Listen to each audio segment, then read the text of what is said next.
YouTuber Atta Halilintar akhirnya melaporkan beberapa akun media sosial yang menyebarkan berita fitnah terkait berita pernikahan siri dirinya dengan Ria Ricis ke Polres Jakarta Selatan Rabu kemarin.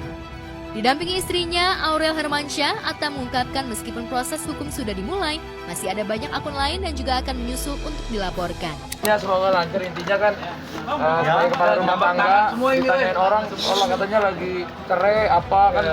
Ada berita-berita yang dibikin seolah saya menggugat cerai, seolah istri menggugat cerai, terus bilang ada kasiri sama ini sama itu. Menurut saya sih ya udah, karena orang banyak yang ngechat terus katanya Bang Atta cerai apa sampai keluarga, sampai teman-teman di luar juga, sampai brand-brand sangkainnya kita cerai.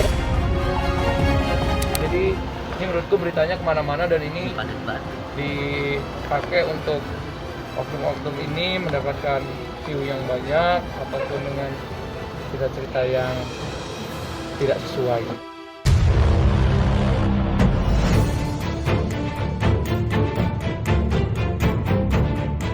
Keputusan menantu anak Hermansyah, Ashanti dan Krisdayanti mengambil langkah hukum ini juga sudah didukung oleh keluarganya. Mereka menilai bahwa masalah ini memang harus diselesaikan lewat jalur hukum.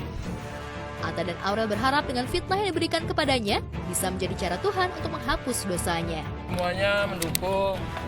Ya sebenarnya kalau kita lebih ke ini sih kan beritanya kayak gugat cerai lah, apalah. Apa? Soal yang kata-kata yang dikasih sama Ria Ricis itu gimana? Tanya coba. Jangan tanya ke aku. Sebagai orang tua. Saya belum dengar.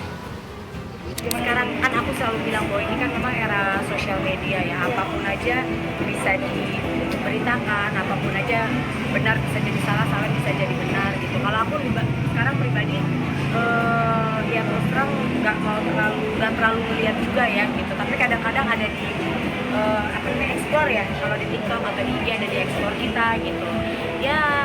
Kalau selagi memang itu benar ya, maksudnya apapun itu beritanya ya, tapi kalau memang beritanya nggak benar ya mudah-mudahan menjadi ladang pahala.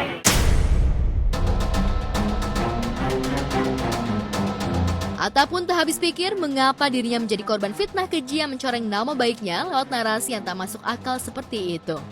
Ia semakin geram lantaran masih ada saja yang percaya dengan konten-konten hoax dan fitnah yang dibuat akun tersebut. Hidup ini semua orang punya ujiannya masing-masing, terus ada maksud Tuhan. Mungkin kita bisa ini jadiin pelajaran juga buat saya pribadi. Ya semoga ini jadi penghapusan dosa intinya. Jadi kalau lagi banyak ujian, biasanya semoga kita dapat rahmat Tuhan, dapat kasih sayang Tuhan gitu sih. Memang di dunia kayak gini kita harus siap kalau ada yang ngomongin buruk dan lain-lain. Tapi memang kadang-kadang kan ada juga batasnya gitu. Jadi doain ya, semoga lancar.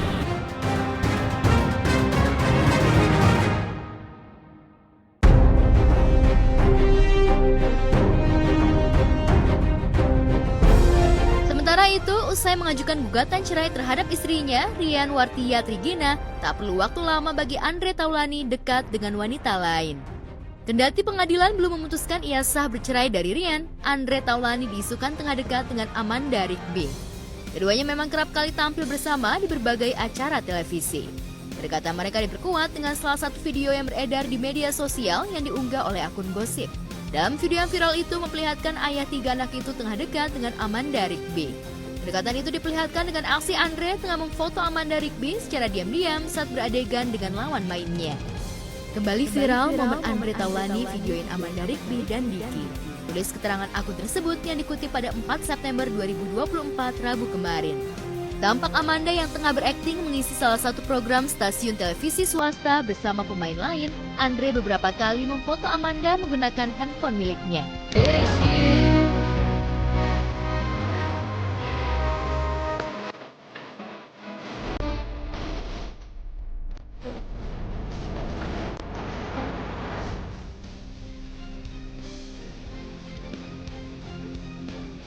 Memvideokan Amanda Rigby, namun hingga kini keduanya baik Andre dan Amanda belum menjelaskan apapun terkait isu kedekatan yang beredar. Kedekatan mereka sontak memantik komentar netizen yang mempertanyakan hubungan mereka yang sebenarnya. Pak Haji, bentar dong Pak Haji.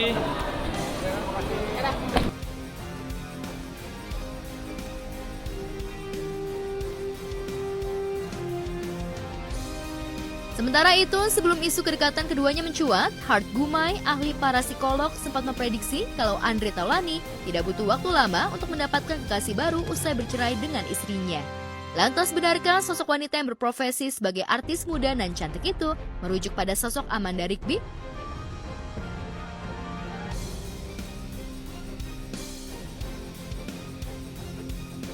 Sosok Amanda Rigby tengah mencuri perhatian warganet. Pemilik nama lengkap Amanda Lintang Larasati Rigby itu merupakan aktris, model, dan presenter yang lahir di Jakarta 6 Januari 1992 lalu. Amanda Rigby memiliki darah keturunan Inggris dari sang ayah dan darah Indonesia dari ibunya yang berasal dari Yogyakarta.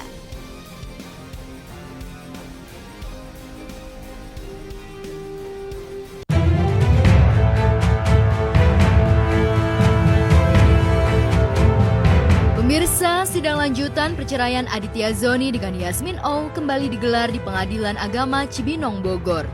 Agenda sidang kemarin pembuktian saksi dari pihak Aditya Zoni. Dalam sidang yang digelar Selasa kemarin itu, pihak Aditya Zoni membawa 2 orang saksi yakni keluarga dekat dan juga mantan pegawai Aditya Zoni. Para saksi juga membawa bukti-bukti yang mendukung kesaksiannya di persidangan. Untuk hari ini agendanya pembuktian dari pihak Aditya Zoni dan kita udah ngajuin 2 orang saksi beserta beberapa bukti-bukti. Ya alhamdulillah berjalan dengan lancar untuk hari ini. Selanjutnya sidang akan agendanya kesimpulan di tanggal 10 melalui e-court. Kemudian tanggal 24 insya Allah udah keputusan. 1 dari keluarga dekat, 1 pegawai ya, mantan pegawai Aditya Zoni.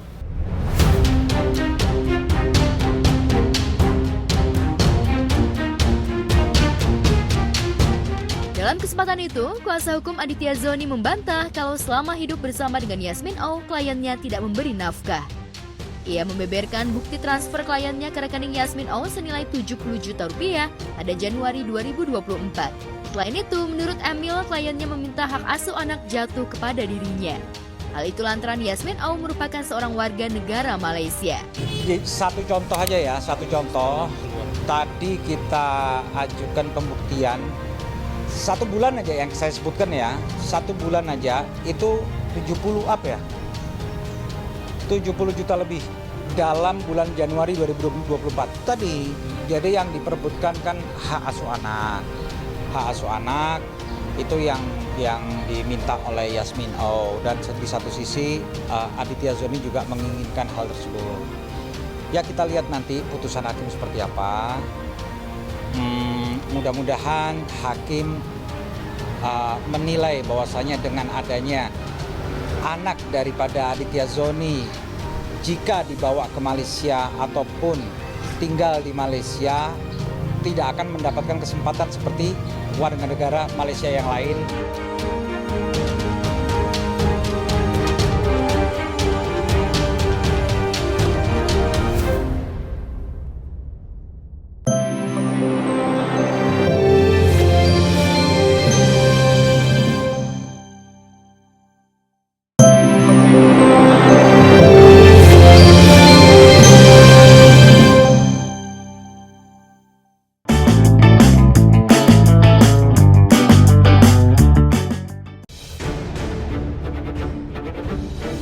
Fujianti Utami benar-benar sudah tak sabar.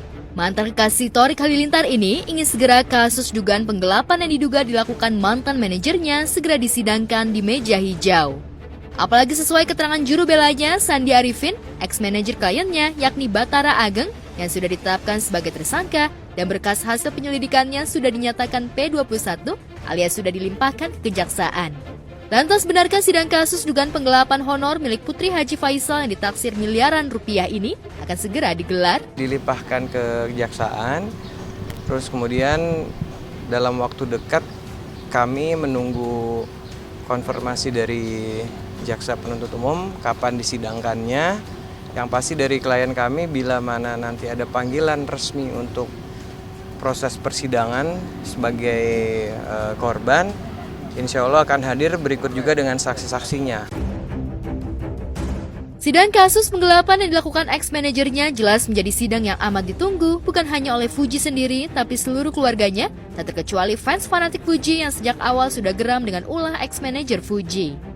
Tapi di ruang sidang tak hanya Fuji yang akan punya panggung, Bathara Ageng pun yang sempat mengeluhkan karena honornya kecil bisa menumpahkan segala keluhan hingga menepis segala tuduhan yang dilayangkan Fuji. Tapi ihwal siapa bersalah tergantung siapa yang mampu menunjukkan bukti paling sahih di depan majelis hakim.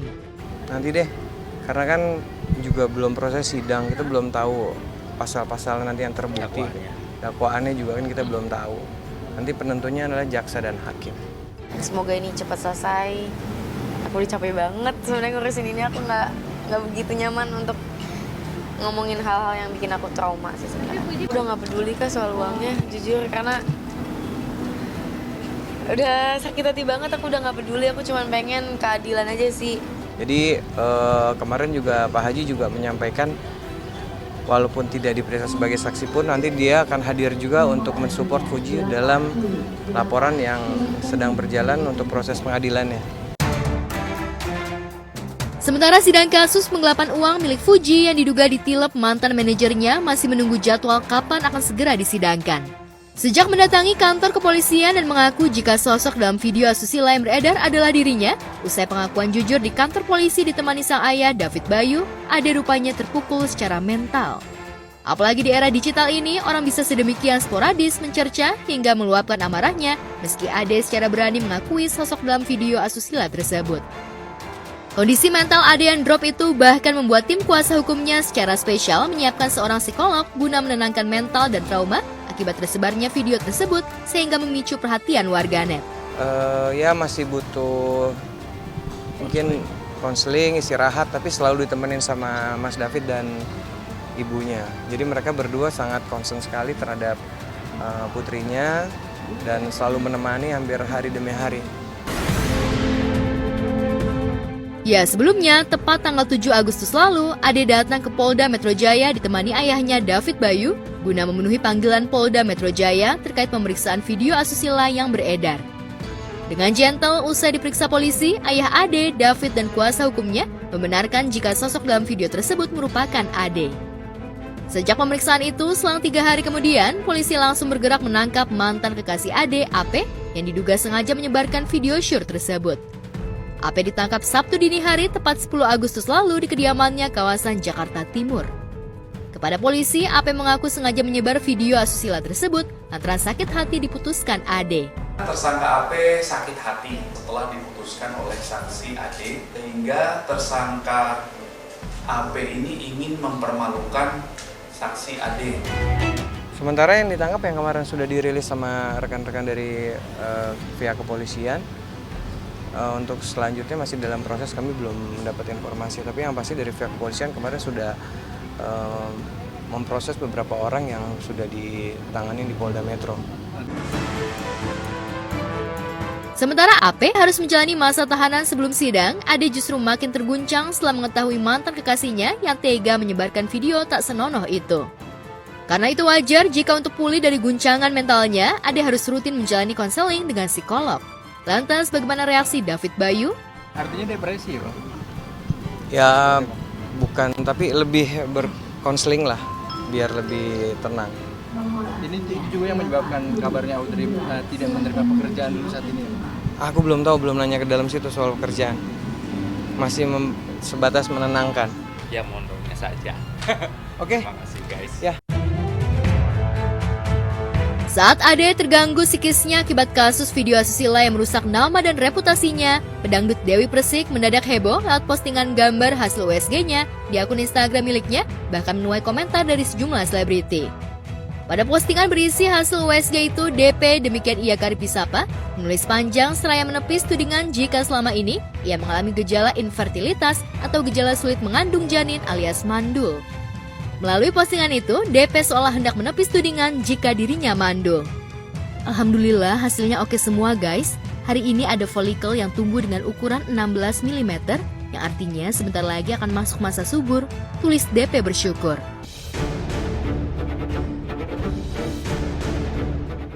Namun di balik kata syukur, DP langsung menyindir balik kepada orang-orang yang selama ini menyebarkan gosip jika ia tak bisa hamil. Tandanya saya nggak mandul. Aduh, yang bikin gosip saya mandul itu di mana sih hatinya? Kemarin ngegosipin, sekarang saya dipanggil perempuan mandul. Tulis DP meluapkan sindirannya terhadap orang yang selama ini mencibirnya. Entah untuk siapa DP menepis rumor itu, yang jelas postingan DP banyak dikomentari warganet, termasuk selebriti seperti Inul Daratista. Rasah digagas, Dek, tak pusing sendiri? Tulis Inul dengan membubuhkan emotikon peluk. Ya, Inul seolah memberi sinyal agar DP tak perlu meladeni ocehan orang. Apalagi Inul relatif tahu tabiat mantan istri Angga Wijaya ini jika tengah berkonflik dengan siapapun. DP yang dikenal berani dan punya riwayat berkonflik dengan siapa saja akan mudah meluapkan amarah, apalagi santer berhembus jika lawan DP yang kerap terbuka menyindirnya selama ini sekelas Nikita Mirzani, artis sensasional yang juga dikenal ceplas-ceplos dalam bicara. Lantas akankah setelah postingan ini tak akan ada kegaduhan yang menyambar postingan DP di media sosial? Yang berani melamar Dewi Persik yang galak. Kenapa sih kau berani melamar aku? Iya, karena cinta lah. Emang kenal sama Dewi Persik sudah berapa lama? Berapa lama kita? Nggak ada sih. Yang penting gimana kita jalani ke depannya aja. Dia orangnya tegas dan orangnya serius. Aku suka laki-laki serius.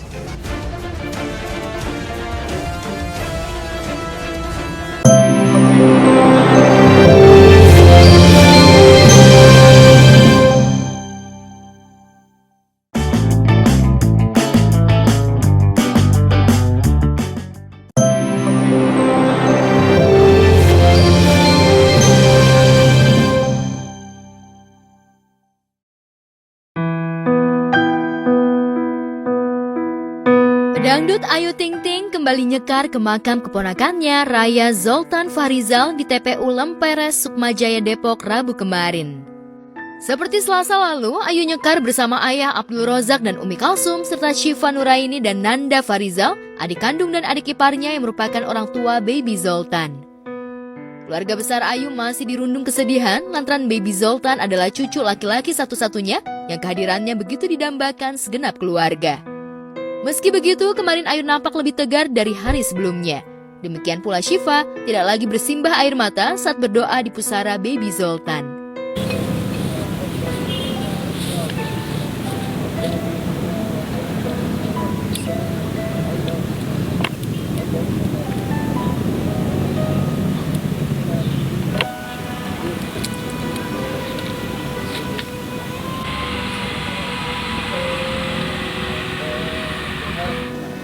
Alhamdulillah sih, masih lah, ada rasa ini mah masih ada lah.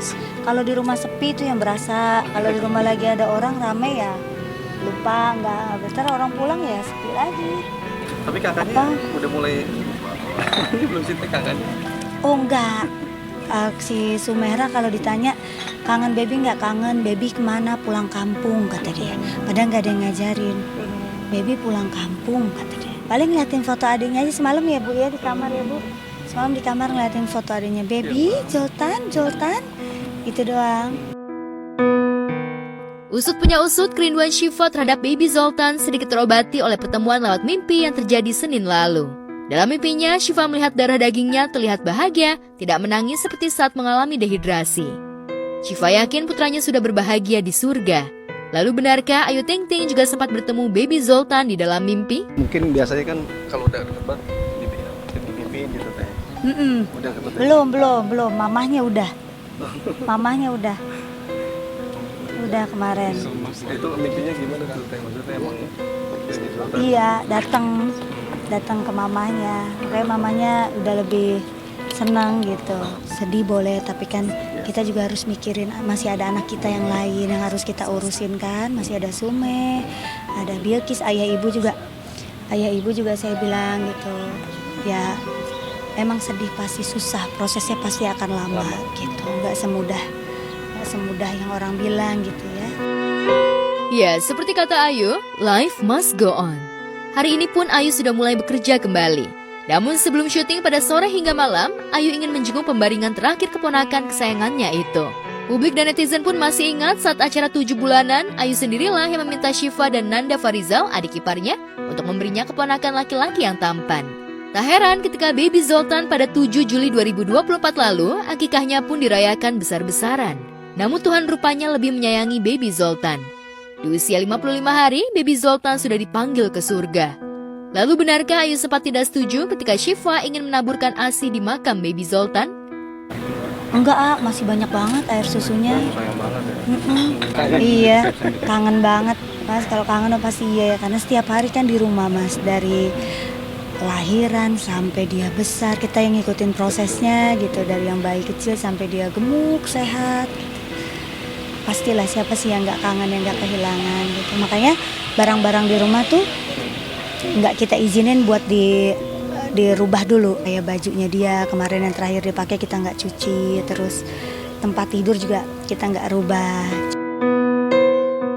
Bagi Ayu dan keluarga besarnya, kepergian baby Zoltan di usia dini karena dehidrasi mengingatkan mereka pada kepergian adik laki-laki Ayu yang wafat 29 tahun silam. Tak banyak yang tahu, sebelum kelahiran Syifa, Ayu memiliki adik laki-laki bernama Narfazli Ade Ramdhani yang lahir pada 15 Februari 1995. Namun di usia kurang dari 3 bulan, adik laki-laki Ayu itu meninggal dunia, tepatnya pada 29 April 1995. Dan kemarin, Ayah Rozak pun sempat menunjukkan makam keluarganya yang lain yang juga berada di TPU Lempera, Sukmajaya, Depok. Nenek, ini kakek. Nah, itu kakek, bapaknya ayah. Ini adek. Ini berarti nisan-nisan hitam-hitam ini keluarga semua ya? Enggak juga, cuma 2 ini doang, A. Ada hitam juga sih. Kemarin satu pesanan juga buat yang pengurus di sini, jadi mesinnya melalui orang yang ngurus di sini.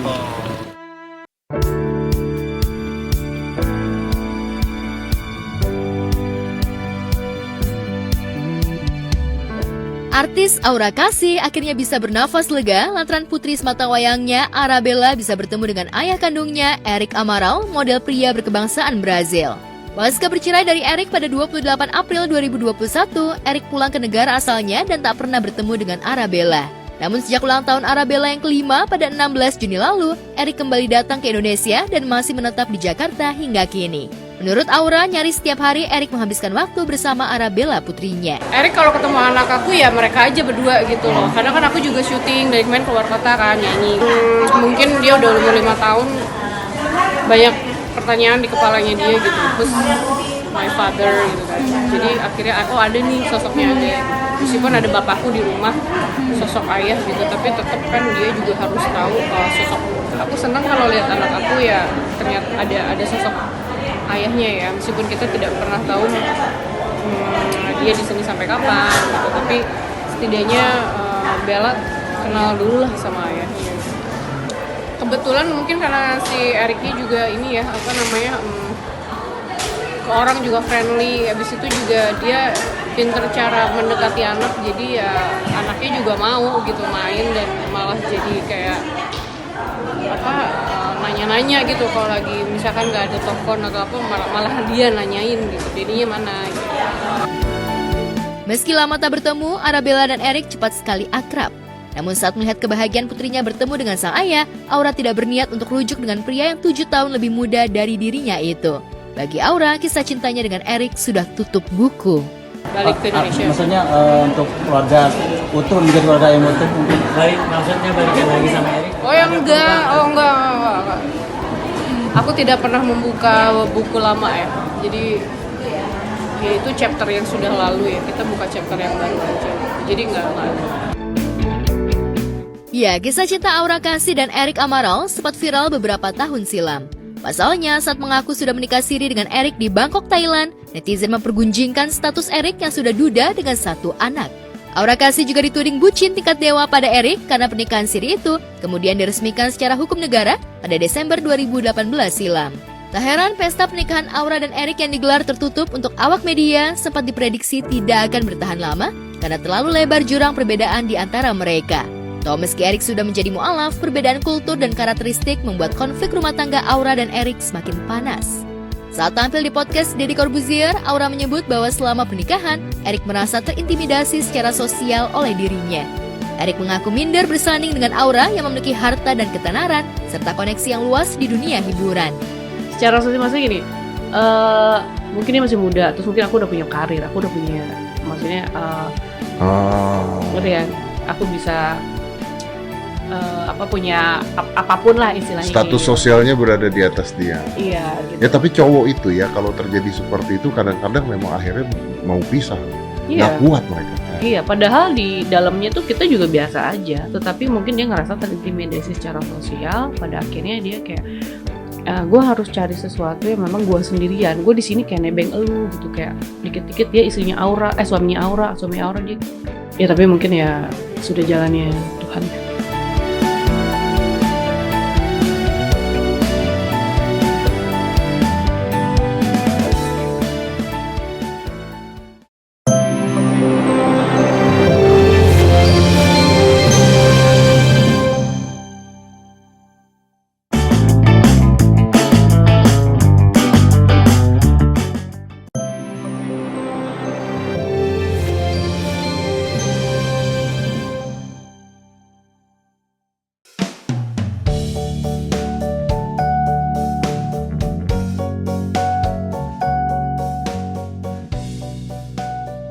Setelah heboh soal Jirayut dan Halda serta El Rumi dan kekasih barunya, jagat maya dihebohkan dengan kemunculan dua pesohor yang digadang-gadang warganet agar menjalin kasih.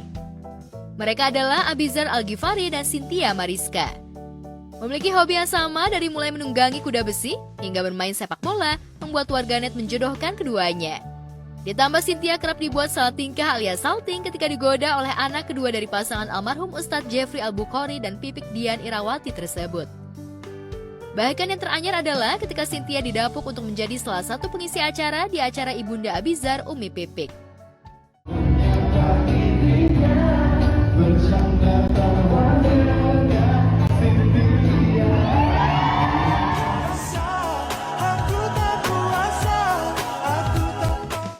Iya, main mengalir aja gitu, nggak tahu sayanya juga. Dia ya gimana lah, namanya anak muda ya, pengen mencairkan suasana biar kalian juga senang.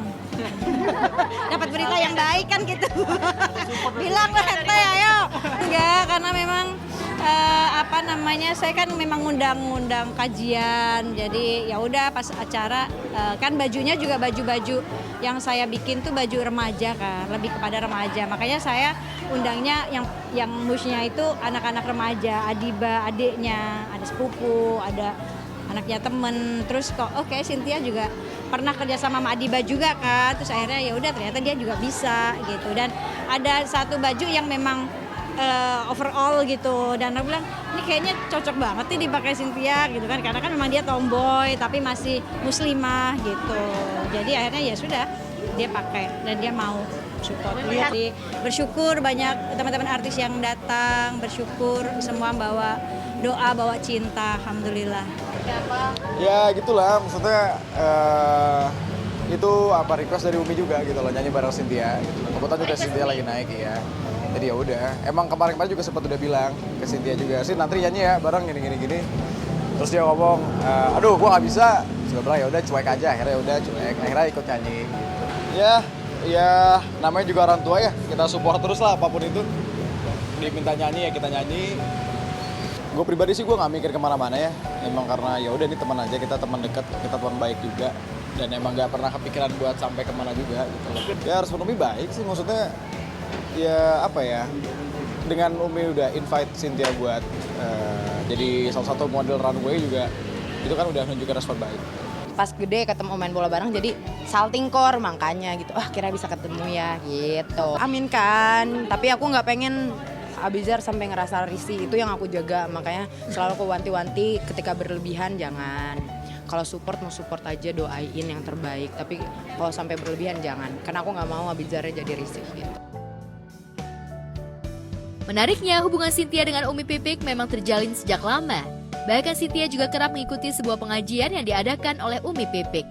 Dari situlah ditambah keinginannya untuk belajar membuat hubungan antara Umi Pipik dan Cynthia berlanjut hingga akhirnya ia didapuk menjadi salah satu pengisi acaranya. Lantas benarkah hubungan keduanya itu semakin dekat? Bahkan kabarnya, baik Cynthia maupun Umi Pipik kerap bertukar pesan. nggak gimana-gimana sih sebenarnya, nggak ngelihat yang overreact juga, biasa aja. Karena emang mungkin karena kondisinya aja kali ya, karena lagi ramai juga di sosial media gitu kan, jadinya ya begitulah. Ya apapun apa yang disenangi anak saya, apa yang membuat anak saya bahagia, pasti saya mendukung, saya support, saya bahagia. Karena kan kebahagiaan itu kan ketika melihat anak-anak saya bahagia gitu. Saya nggak bisa bahagia sendiri kalau anak-anak saya nggak bahagia gitu. Jadi ya ketika mereka berhasil, ketika mereka sukses, mereka bahagia, mereka tunjukkan. Bahagia kan mudah ya, nggak harus menampakkan apapun gitu. Kadang ngobrol sama orang tua, bisa bikin orang tua terhibur, itu juga sudah sederhana banget bahagia gitu. Saya support apapun yang anak saya merasa dia bahagia. Baik kok anaknya, dia, gue kenal udah lumayan lama sama Cynthia. Kita sempat sering nongkrong bareng juga, dan emang asik aja, anaknya baik. Kesamaan hobi itulah yang akhirnya menyatukan mereka. Bahkan banyak yang menyebut jika keduanya sudah menjalin relasi spesial. Lantas benarkah kedekatan Umi Pipik dan Cynthia merupakan sinyal lampu hijau bagi Abizar? Benarkah Cynthia merupakan tipe wanita idaman Abizar, pun sebaliknya dengan Cynthia? Lantas benarkah tembang Inikah Cinta yang dibawakan keduanya merupakan ungkapan isi hati Abizar dan Cynthia? Ya nggak tahu, kita lihat aja Tuhan bawanya kemana. Ya kalau kriteria, tadi gue udah sempet bilang gue nggak ada kriteria apa-apa gitu. Jadi ya pun juga gue nggak pernah munculin siapa-siapa di Instagram gue terkait hubungan personal, jadi ya emang nggak ada gimana-gimana juga. Jadi ya udah Cynthia di hijaban juga ya udah alhamdulillah. Cuman ya gitulah, nggak ada gimana-gimana. Canggung sih enggak ya, karena pun kita berdua juga di belakang itu kita juga ngobrol, kita juga nanya masing-masing personal gimana, sama-sama risih apa enggak, tapi sama-sama enggak risih kok, jadinya ya udah jalin aja, karena pun kita juga nggak bisa nutup ketikannya netizen juga kan, jadi ya udahin aja. Ngalir aja Mbak, udah umur segini masih aja will you be mine? Udah nggak kena kayaknya gitu.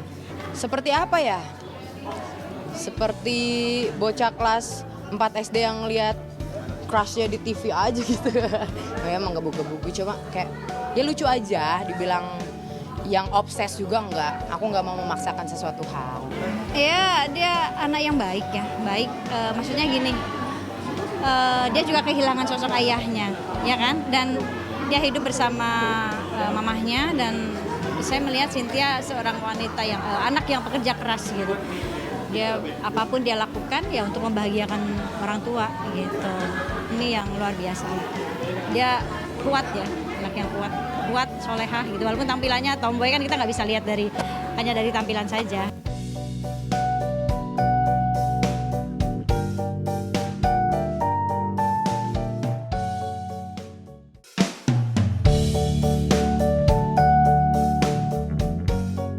Hanya Abizar dan Cynthia memiliki chemistry, Kenny Austin dan Amanda Manopo dalam sinetron Cinta Yasmin pun demikian.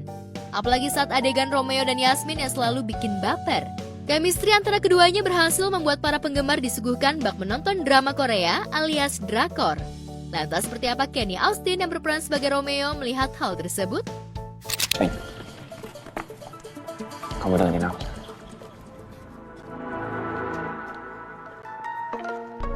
Untung aja yang mergokin kamu tuh aku.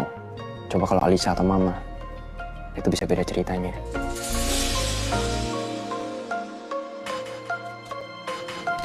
Iya, Ma.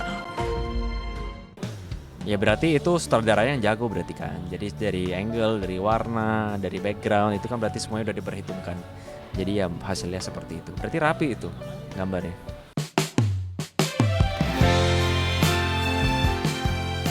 Kenny seperti begitu menikmati perannya sebagai dokter muda yang dipercaya Baskara sebagai pimpinan di rumah sakit. Ditambah ia bermain dengan lawan main Amanda Manopo dan juga Samuel Zilguin yang mampu memerankan tokohnya masing-masing. Iya, aku seneng kok bisa nganterin kamu. Kayaknya Yasmin juga seneng banget jalan sama aku. Apa dia juga punya perasaan yang sama?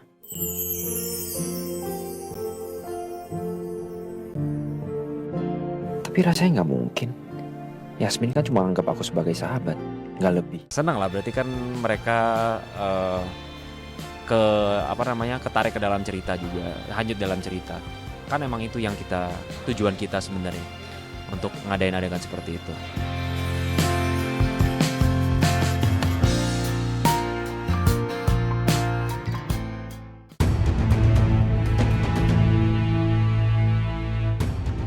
Di tengah romantisme antara Yasmin dan Romeo semakin lekat, justru Ajeng memiliki rencana jahat bersama orang suruhannya yang merupakan kekasih gelapnya Prasetyo. Ada rasa kekhawatiran Romeo kepada Yasmin hingga akhirnya Romeo memberanikan diri untuk ke rumahnya. Tapi sialnya bukan sambutan hangat yang diterima, justru Romeo mendapatkan perlakuan kasar dari Yasmin lantaran dokter muda itu menyelinap ke rumahnya lewat jendela hingga disangka pencuri.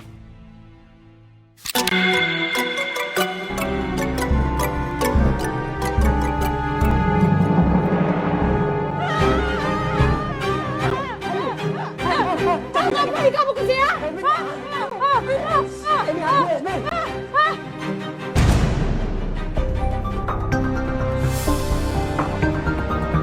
Ya aku. Dokter. Sakit ya? Sakit banget. Dokter ngapain sih di sini? Aku gak bermaksud untuk ngintip kamu, Yasmin. Aku tadi nyampe sini, terus aku lihat jendela kamu tuh kebuka. Makanya aku mau bantu nutupin, tapi malah digebukin sama kamu. Terus ngapain kamu masuk? Nggak gitu, Yasmin. Bikin aku takut aja, aku pikir tadi tuh maling atau nggak orang yang lagi ngintipin aku. Iya, maaf. Aku gak nyangka aja kalau kamu bakalan sepanik itu. Lagi-lagi Romeo dibuat mabuk kepalang dengan kecantikan Yasmin. Tapi sayangnya Romeo hanya mengungkapkan kekagumannya lewat hati. Romeo sama sekali tak berani mengungkapkan secara langsung di hadapan Yasmin. Yasmin. Tadi kamu masih di dalam kamar aja udah bikin aku terpesona sama kecantikan kamu. Ini sekarang kamu malah makin deket. Senyumin aku pula. Dok. Dokter, Ya, Yasmin. diminum dulu tehnya.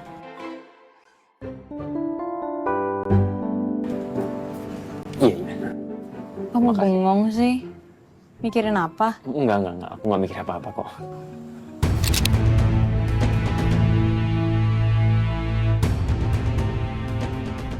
Di lain peristiwa, setelah berhasil mengelabui siapa dalang di balik kebakaran rumah sakit, kini Ajeng berencana menghilangkan Yasmin.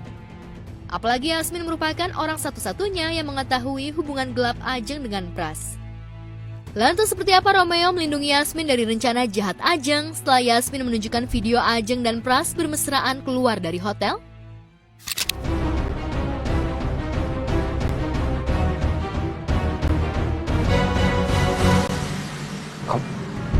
Kamu dapetnya dari mana?